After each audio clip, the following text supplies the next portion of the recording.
அனைவருக்கும் வணக்கம். மீன ராசியில் பிறந்தவர்களுக்கு 7.5 சனியில் விரய சனி காலம் தற்போது நடந்து கொண்டிருக்கிறது. இன்னொரு 7-8 மாதத்துக்கு அப்புறம் அது ஜென்ம சனியாக உருவெடுக்கும். ஒரு சில கமெண்ட்டில் பார்த்தீங்கன்னா, ஐயா நீ நல்லதே சொல்ல மாட்டியா, எப்போ பார்த்தாலும் நெகட்டிவாகவே சொல்லிக்கிட்டு இருக்க, பாசிட்டிவாகவே வராதா, எல்லா ஜோசியக்காரங்களும் பாசிட்டிவாக சொல்கிறாங்க, நீ மட்டும் நெகட்டிவாக சொல்கிறியே அப்படின்னு கமெண்ட்லாம் வருது. தெரியாமல் தான் கேட்குறேன். குடும்பத்தில் வேலைக்கு போகிறீங்க, சம்பாத்தியம் வருது, தொழில் நல்லா இருக்குது, குடும்பம் நல்ல மேன்மையான நிலைமையில் இருக்குது, நீங்கள் எதுக்கு ஜாதகம் பார்க்க போகிறீங்க?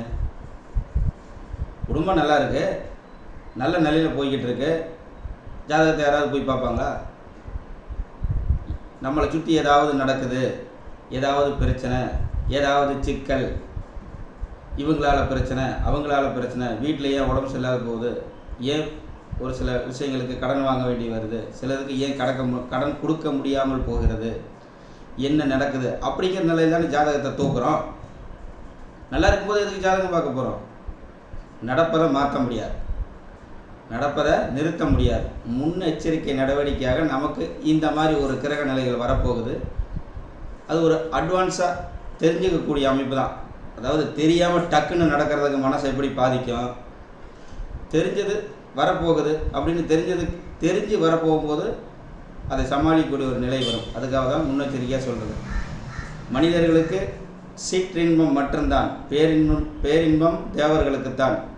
சிற்றின்பமும் அதிக துன்பங்களையும் வேதனைகளையும் அனுபவித்து வாழ்க்கையை முடிக்க வேண்டியதுதான் மனிதனுடைய கட்டாய கடமை. நல்லா இருக்கிறவங்களுக்கு ஒரு சில நல்லா இருக்கக்கூடிய நேரங்கள், ஒரு சில காலகட்டங்கள் தான்.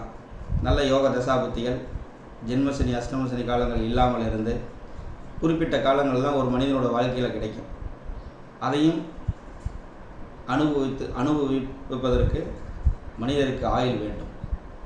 அப்படிங்கிற நிலையில் அளவுக்கு அதிகமாக இருந்தால் நாம் காப்பாற்ற வேண்டியிருக்கும், அளவாக இருந்தால் அது நம்மளை காப்பாற்றி கொண்டிருக்கும்.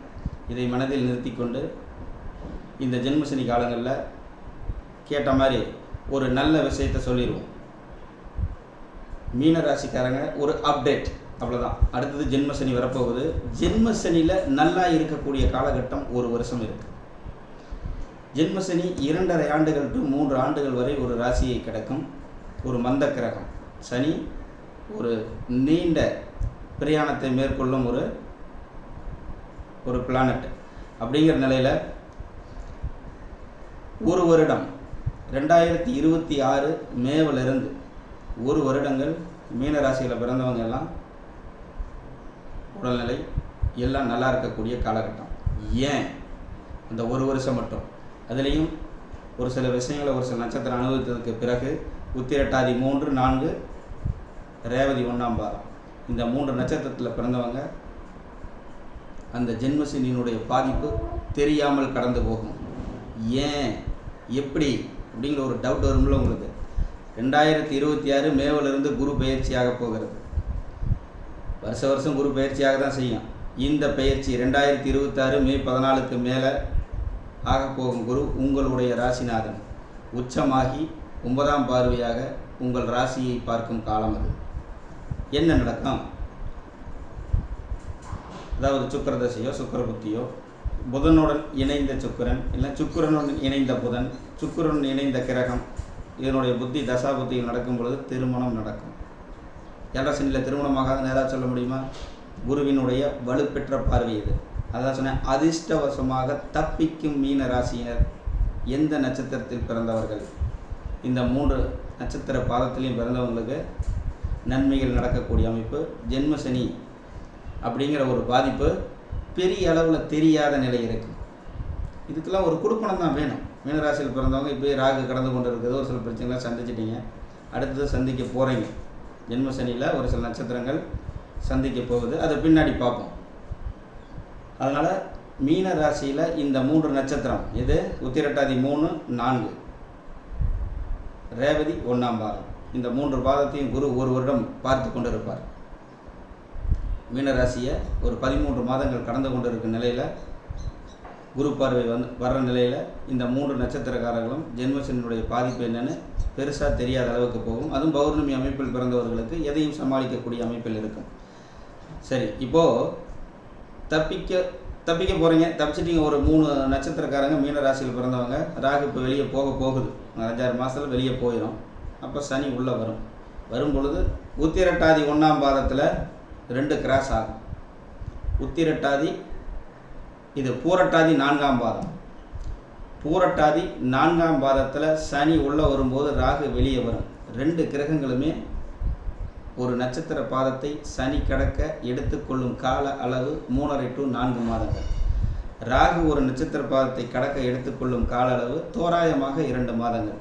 அப்போது இரண்டுமே நகர்றதுக்கு இணைஞ்சு வெளியே வர்றதுக்கு இந்த பக்கம் 8 டிகிரியில் இணைஞ்சு அந்த பக்கம் 8 டிகிரி வெளியே வர்றதுக்கே ஒரு குறிப்பிட்ட நாட்கள் கால அவகாசம் எடுத்துக்கொள்ளுங்கிற நிலையில் புரட்டாதி 4ஆம் பாதத்தில் பிறந்தவங்களுக்கு உடைப்பட்ட நட்சத்திரம் தான். புரட்டாதி நட்சத்திரம் மீன ராசியில் உடைப்பட்ட நட்சத்திரம், அதாவது கால் பாதம் மட்டும் நிற்கக்கூடிய தலை உடம்பு 4 பாகங்களாக பிரிக்கும் பொழுது ஒரு பாகம் மட்டும் நிற்கக்கூடிய உடைப்பட்ட நட்சத்திரம் புரட்டாதி நட்சத்திரம். பெரிய கஷ்டங்கள் இல்லை என்றாலும் பாதிக்கும். சனி ராகுவுடன் இணைந்து பூரட்டாதி நட்சத்திரத்தில் கடக்கும் பொழுது, ஜென்ம சனியாக கடக்கும் பொழுது என்ன நடக்கும்? உங்களுடைய அந்த பூரட்டாதி அதாவது மீன ராசியில் பிறந்த பூரட்டாதி 4ஆம் பாதத்தில் பிறந்தவர்களுக்கு 2 கிரகங்களும் கடக்கும் நிலையில், சனியும் ராகுவும் இணைந்து கடக்கும் நிலையில் ராசிநாதன் 3இல் மறைந்திருப்பார். பயிற்சி ஆகக்கூடிய அமைப்பு அப்பொழுது மே 14க்கு மேலே தான் பயிற்சி ஆகும். பயிற்சியாகிறதுக்கு முன்னாடியே சனியும் ராகுவும் இணைந்து புரட்டாதி 4ஆம் பாதத்தில் சனி கிடக்கும் நிலையில், புரட்டாதி நட்சத்திரம் குருவினுடையது, ஆதிபத்தியம் காரகத்துவங்கள் வலுவிளக்கம் அப்படிங்கிற நிலையில் சனியினுடைய காரகத்துவத்தின் மூலமாக வேலை, கடின உழைப்பு, இதெல்லாம் அப்போ என்ன வேலை செஞ்சு என்ன பிரயோஜனம் அப்படிங்கிற அளவுக்கு ஒரு மன கஷ்டத்தை கொடுக்கக்கூடிய அமைப்பு. உடைப்பட்ட நட்சத்திரம் தான். உடைப்பட்ட நட்சத்திரம் முழு கஷ்டங்களோ வேதனைகளோ அனுபவிக்க முடியாத அளவுக்கு உள்ள நட்சத்திரம். முழு நட்சத்திரம் ஒரு ராசியில் முழு நட்சத்திரம் அடங்கிய நட்சத்திரக்காரர்கள் தான் முழு சந்தோஷத்தையோ முழு வேதனைகளையோ அனுபவிக்கக்கூடிய அமைப்பு. இங்கே புரட்டாதி 4ஆம் பாதத்தில் கடக்கும் நிலையில் அங்கே ராசிநாதன் மறைந்திருப்பார். ராசிநாதன் 3இல் மறைந்திருப்பார். ஒரு 2 மாதங்களுக்கு அப்புறம் தான் விலகுவார். அப்போது ராகு ராசிக்கு 12ஆம் இடத்துல ராகு கிராஸ் ஆகும். அந்த கிராஸ் ஆகிறதுக்கு முன்னாடி சனி ராகுவனுடைய இணைவால்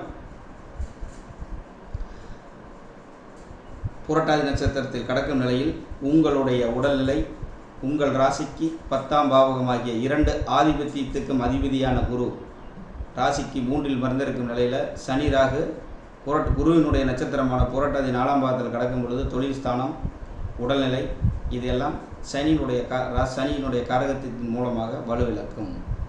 அப்போது ஒரு சில வேதனைகள், துன்பங்கள் இதெல்லாம் அனுபவிக்கக்கூடிய அமைப்பு புரட்டாதி 4ஆம் பாதத்துக்கு இருக்கும் கண்டிப்பாக. அதாவது மார்ச் ஏப்ரல் குரு பயிற்சி ஆகிறதுக்கு முன்னாடி இது நடந்து முடியும் அப்படிங்கிற அமைப்பில் அந்த மாதிரி காலகட்டத்தில் கொஞ்சம் தெளிவாக நம்ம இருந்துக்கணும். நமக்கு நடக்க போகுது, முன்னெச்சரிக்கை நடவடிக்கை நடக்க போகுது, கொஞ்சம் தெளிவாக பொறுமையாக எங்கே போனாலும் ஒரு அடி எடுத்து வச்சா 10 அடி சறுக்கிற மாதிரி அந்த ஜென்ம சனியில் ராகு கிராஸ் ஆகி ராசிநாதன் வலுவிற்கு நிலையில் அதனுடைய ஆதிபத்தியங்கள், காரகத்துவம், குருவினுடைய காரகத்துவம் குழந்தை, அதாவது குழந்தைங்கிறது உயிர் காரகத்துவம்.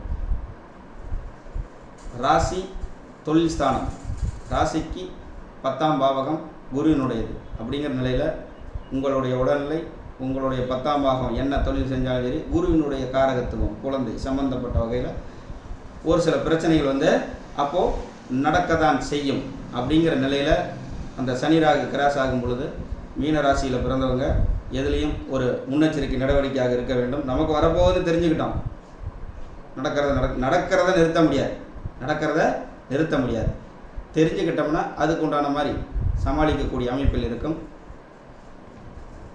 அடுத்து வரக்கூடிய அந்த சனியினுடைய ஜென்ம சனியினுடைய பாதிப்பு உத்திரட்டாதி 1ஆம் பாதம், உத்திரட்டாதி 2ஆம் பாதத்தில் கடந்து கொண்டிருக்கும் பொழுது தனித்த சனியாக இருப்பார்.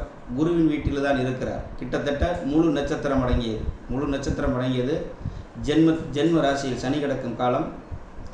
சனியினுடைய சொந்த நட்சத்திர சாதத்தில் கிடக்கும் ராசியில், மீனராசியில் பிறந்தவங்க தான் உத்திரட்டாதி நட்சத்திரத்தில் 1ஆம் பாதம் 2ஆம் பாதத்தில் பிறந்தவங்களுக்கு 4 பாதமும் அடங்கியதான் சனியினுடையது தான். முதல் 2 அவங்களுக்கு முதல் பாதத்தில் உள்ளே செல்லும் பொழுது ராகுனுடைய தாக்கம் இருக்காது. ராகு கடந்து விட்டது. சனி ஜென்மத்தில் செல்கிறது. சொந்த நட்சத்திரத்தில் ராசியில் சொந்த நட்சத்திரத்தில் சனி கிடக்கும் பொழுது ராசிக்கு 11 12ஆம் இடங்களாகிய லாப குறைவு, மூத்த சகோதரனுடைய அதாவது நமக்கு முன்னாடி பிறந்த மீனராசியில் பிறந்த முன்னாடி பிறந்த அண்ணனா அக்கா வழியில் ஒரு சில பிரச்சனைகளோ ஒரு சில மனத்தாங்கல்களோ நிறைய செலவுகள் நடக்கக்கூடிய செலவுகள் குறைந்த ராகு அங்கே இருக்கிற நிலையில் செலவுகள் குறைந்தாலும் ஜென்மசனி காலம் அனைத்து வகையிலையும் ஒரு சில பிரச்சனைகளை ஜென்மசனியில் கொடுக்கக்கூடிய அமைப்பில் இருக்கும். 1 வருடங்கள் புரட்டாதி 1ஆம் பாதம், உத்திரட்டாதி 1ஆம் பாதம், இது புரட்டாதி 4ஆம் பாதம், உத்திரட்டாதி 1ஆம் பாதம், உத்திரட்டாதி 2ஆம் பாதம், கிட்டத்தட்ட 1 வருடம் சனி கிடக்கும் நிலையில் அடுத்து வரக்கூடிய குரு பார்வை வந்துடும். 2016 சனியினுடைய ஜென்மத்தில் தான் நடக்கும். அந்த 11ஆம் பாவத்தை குறிக்கக்கூடிய லாபத்தை குறிக்கக்கூடிய அண்ணன் அக்காலை, அதாவது முன்னாடி பிறந்தவர்களை குறிக்கக்கூடிய அமைப்பெல்லாம் இருந்த மனக்கசப்புகள்லாம் அப்படியே மாறும். நன்மையை செய்ய மாட்டார், ஆனால் பிரச்சனையை கொடுக்க மாட்டார். ஜென்மத்தில் சனி கிடக்கும் காலம் குருவின் பார்வை, உச்ச குருவின் பார்வை, வலுப்பெற்ற குருவின் பார்வையின் அமைப்பினால 9ஆம் பார்வையாக ராசியை பார்க்கும் நிலையில் நட்சத்திரத்தை பார்க்கும் பொழுது ஏற்கனவே இருந்த அந்த பிரச்சனைகள்லாம் ஓரளவுக்கு முடிவுக்கு அப்படியே ஸ்டாப் ஆகும். உங்களுக்கு பிரச்சனையை கொடுக்காத அளவுக்கு இருக்கும் 1 வருஷத்துக்கு. அதுதான் சொன்னோம். உத்திரட்டாதி நட்சத்திரம் 3, 4, ரேவதி 1ஆவதில் பிறந்தவங்களுக்கு ஒரு அதிர்ஷ்டசாலிகள். இதெல்லாம் ஏதாவது ஒரு ஏதோ ஒரு டைமில் தான் நடக்கும். ஒரு வலுப்பெற்ற குருவின் பார்வை, ராசிநாதன் ராசிக்கு திரிகோணத்தில் நின்று நட்பு வீட்டில் நின்று, அப்போது வளர்வரை நிலையாக சந்திரன் இருந்தால் கஷ்டமாக என்னான்னு தெரியாது இருக்கும். அந்த நிலையில் வளர்வரை சந்திரனாக இருந்தாலும் சரி, பிறந்த ஜாதகத்தில் பௌர்ணமிக்கு அருகில் பிறந்திருந்தாலும் குருவின் பார்வையின் காரணமாக அந்த ஜென்மசனியோட கஷ்டங்கள் அப்படியே ஸ்டாப் ஆகும். இதான் ஜென்மசனியா, எல்லோரும் ஜென்மசனியில் அது நடக்குது இது நடக்குது, நமக்கு நடக்கலையே அப்படிங்கிற ஒரு நினைப்பு உங்கள் மனசில் வரக்கூடிய அமைப்பை அந்த குருவினுடைய பார்வை உருவாக்கும். அடுத்து வரக்கூடிய 1 வருஷம் முடிஞ்சோடனே ரேவதி 2, 3, 4 பாதங்கள் ஜென்மசனியால் ஒரு சில பாதிப்புகளை அடையும். அதாவது புதனுடைய நட்சத்திரத்தில் சனி கிடக்கும் பொழுது புதனுடைய ஆதிபத்தியமான 4, 7 தாயார், வீடு, நிலம் சம்பந்தப்பட்ட வகை, கலத்திரம், நண்பர்கள் சம்பந்தப்பட்ட வகையில் ஜென்மசனியில் பிரச்சனைகளை சனி கொடுப்பார்.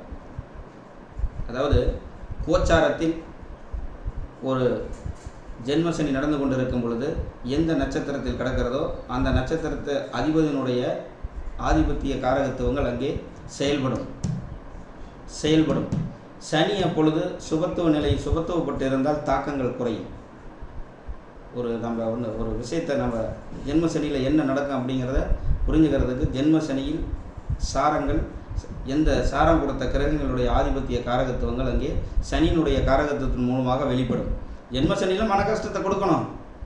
சுபகிரக தொடர்பை பெறாத சனி கஷ்டங்களை கொடுக்க தான் செய்வார். ஜென்மசனியில் ஒரு சில பிரச்சனைகளை கொடுக்க தான் செய்வார். அப்போது மீனராசிக்காரங்களில் ஒரு 3 நட்சத்திரக்காரங்க ஜென்மசனினா என்னன்னு தெரியாத அளவுக்கு இருக்கக்கூடிய அமைப்பு 2016 மே மாதத்திலிருந்து நடக்கக்கூடிய 1 வருஷ அந்த உச்ச குருவினுடைய பார்வையில் இருக்கிற நிலையில் பாதிப்புகள் குறைவாக இருக்கும்.